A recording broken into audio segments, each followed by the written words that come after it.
Roztomili ludkowie, mam nadzieję, i żeście fajnie napoczli ten miesiąc listopad, bo ja już zdążył dostać tako bomba w pysk. Wiecie, kochani, że jednym z moich zainteresowań wielu jest historia i lubię sobie czytać o tej historii głównie w internecie. Podsyłają mi różni moi znajomi, przyjaciele, różne jakieś ciekawe opisy wydarzeń historycznych, bitew, ciekawych postaci i ostatnio, parę dni temu, pewnej nocy czytałem sobie o panu Janie Kiepurze.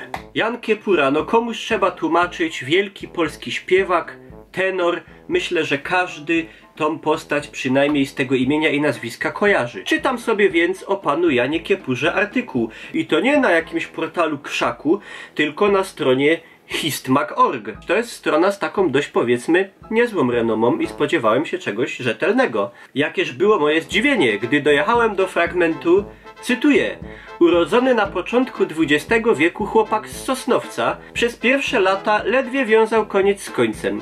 Rodowity Ślązak utalentowany po matce Żydówce,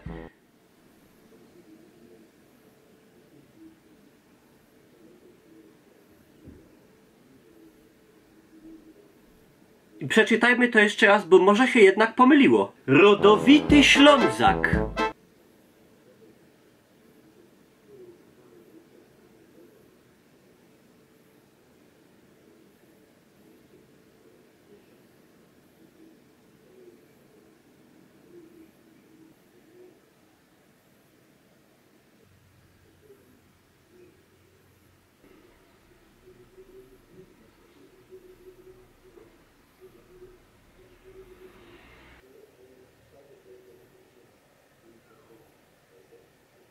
Bo z tą naszą ciotką wielką medyją jeszcze ją nie chycił, ona już nie biją.